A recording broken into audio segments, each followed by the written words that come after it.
Hello, everyone, and welcome back to another Babbling Irons breakdown video with myself and Mike today. An interesting one, a free transfer, Mike, at this stage of the window going into August. This kind of came out of nowhere.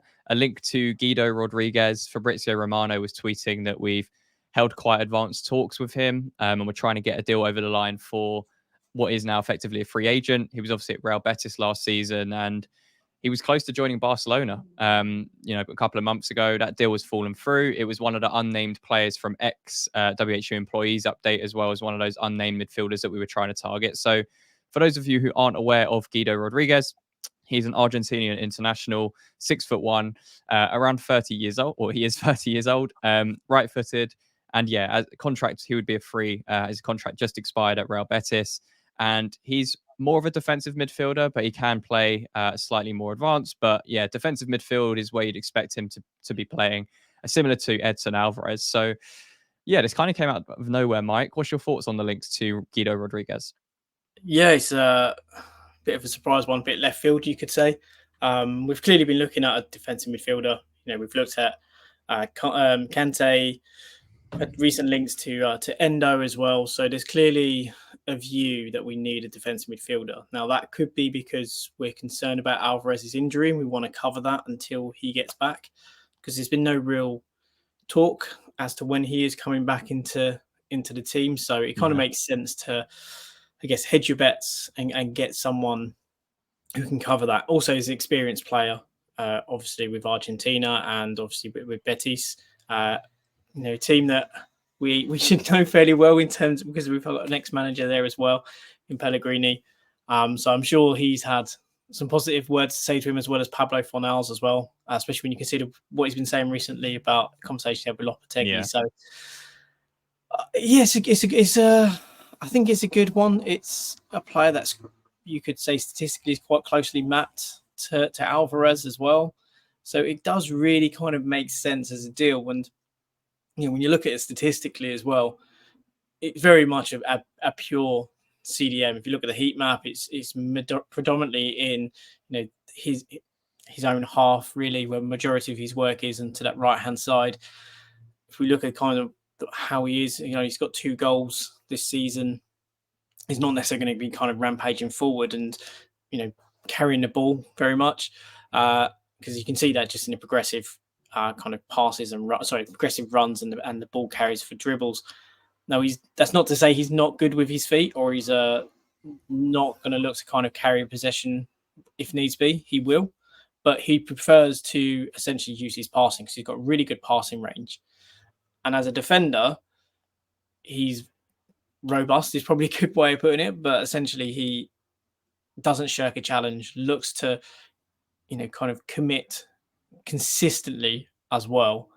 And again, he's very good at reading the game. The way he's able to get himself in positions in which to intercept passes or to actually win back possession through those interceptions is something that's going to be vitally important to us, especially in games where, say, we're playing the likes of Man City, Arsenal, etc., where they're going to have a lot of the ball. To have someone who can maybe sit in there with Alvarez when he comes back, who are just going to marshal just in front of that defensive line, is a great kind of thing to have. And they've also played together way back when, I believe, back in actually Mexico as well. So yeah, they actually know each other as well. So it could be an interesting dynamic if they are to play on the same field with each other again. Yeah, I think it's a smart move in the sense that, like you say, Alvarez's injury and injury record, we don't know how sustainable that is. So if he does get injured or suspended, who comes in? Because right now it'd probably be someone like Souček to cover, or if Potts, does well and stays in the first team, it would be him. Other than that, we don't really have a natural 6 replacement. So I'm guessing it's, again, what Lopetegui is trying to do is not just build quality in the starting 11, but also build quality in the squad, which is something we've said needs massively addressing for a long time.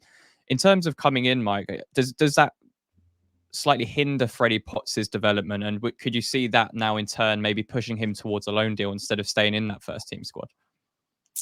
I think the fact that we were looking at a CDM beforehand probably says that Potts hasn't really been thought about as a 6, maybe can be thought about as maybe using more of an 8. the more players you add, obviously, and the more experienced players you add, the harder it's going to be for younger players to find a slot and to find a space. So you would argue that Potts and Orford are going to find another route into the team is kind of blocked.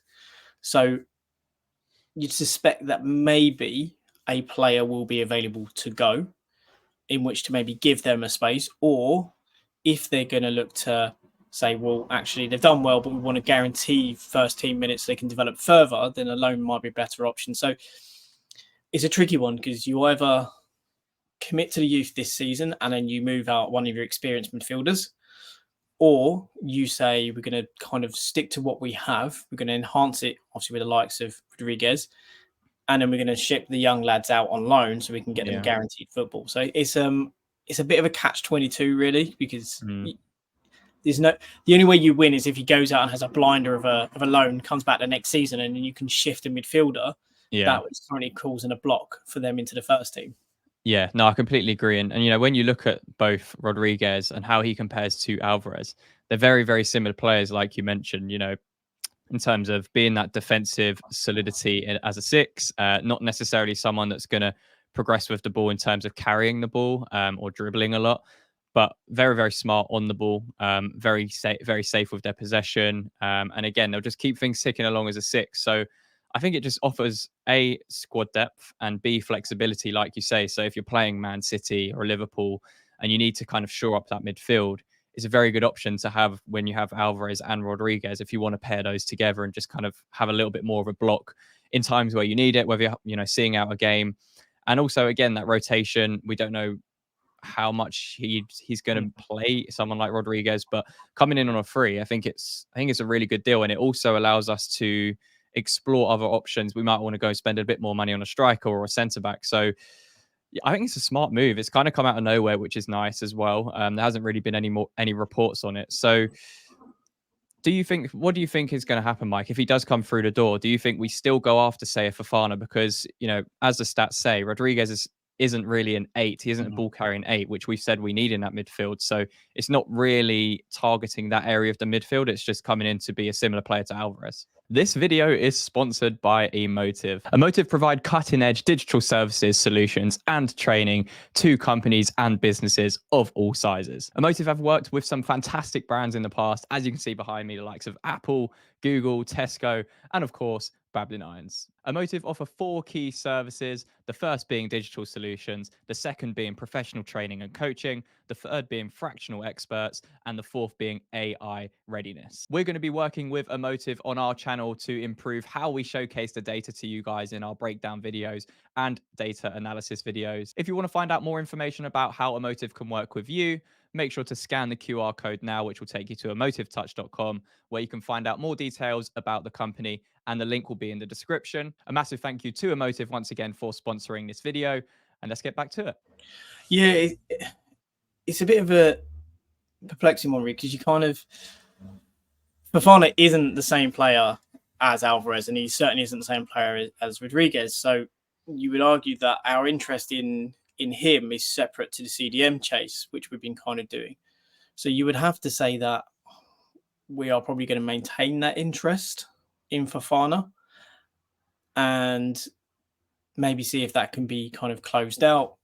However, on the flip side of that argument is if we then bring Guido and they have confidence in the likes of Orford and Potts to step up, you know, behind Paul Prowse, behind Souček, then maybe we think, well, maybe we don't go for that, and maybe we actually look as to when Alvarez is back to have Alvarez and kind of Guido playing there instead, and don't go for that kind of box-to-box midfielder, and we kind of play 2 deep CDMs with an attacking midfielder just in front of them, and say Paqueta, or again with maybe Kudus, for example.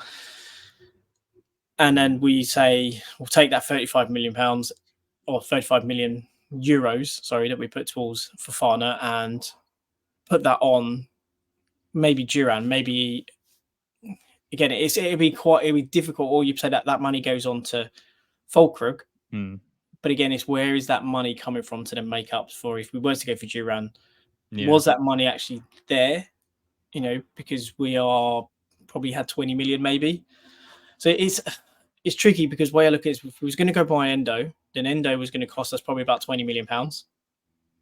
So if we were going to bring in a CDM, then that's what it was. If we was going to continue with Fofana, then we had another, say, 30 million pounds on top of that that we were going to spend. So if all of a sudden you don't buy those two, the argument is you have, well, I wouldn't say it would be 50 because, but you could argue that there's maybe 25, 30 million pounds of that they would actually then set aside for a striker. Yeah. In combination with, say, Fulkrug. So it's tricky because we're told there is no budget, or there's very little limited budget. However, when you look at some of the moves, it kind of contradicts that because we do have open offers in of 30 million pounds on Fofana. Sorry, 25 million pounds on Fofana is 30 million euros. Or I don't know what, I've even forgot the figure. It might be 35 million euros and 30 million pounds in total. And then if we was going for Endos in 20, so yeah, it's tricky when you think about the budget because I think logically, if you bring in Guido, you continue with Fofana pursuit and you maybe sell a current midfielder. And then if you have funds that you've maybe saved, then you maybe look to put that towards a striker. But again, it depends on, are we willing to, if we have a budget for now and a budget set for January, do we take all of January's budget as well? Yeah. Or do we maybe look to kind of pay forward next summer's budget into this summer and really go all out to kind of totally revamp the squad and then go really limited next year? So it's a bit of a gamble, I think, what we do at the moment in relation to the other deals that are going. But this one, I think, is a smart deal because it is a free and it's a high quality player. What would you give it out of 10? I think I'll give it a solid 8 to 9, I think, really. To say it's a player that if Alvarez is injured, maybe a little bit more long term than we expected, then it's a player that is very, very closely mapped to him and very close in terms of style. Yeah. Which means that we don't necessarily lose what we would do without Alvarez. And then if he's going to play alongside Alvarez, then we're going to have two really rock solid centre midfielders, especially if he adapts quickly as well. Yeah, no, I completely agree. I think because it's a free transfer, like you say, even at the age of 30, it's a smart deal to make in a position where, like you say, if Alvarez gets injured, it's more of a like for like replacement than, say, putting a Souček there or playing someone like Freddie Potts there. So I think it would be a good move. I think it's a really excellent addition in terms of the squad depth, but again, it would make us ask questions how else we're going to use that budget, or whether we're going to bring in another midfielder to play as an 8, or if this would just be it for our midfield search. So yeah, make sure to leave a like on the video if you enjoyed the breakdown, and let us know down below in the comments, what do you think about this move? It has kind of come out of the blue, but yeah, it's an interesting one. Someone that was, close to moving to Barcelona earlier in the transfer window could now be heading to East London. So slight change in plans for Rodriguez, but again, it would be a very good signing if it gets over the line. So yeah, make sure to leave a like, subscribe to the channel if you are new around here. And Mike, until the next one. Come on, you irons.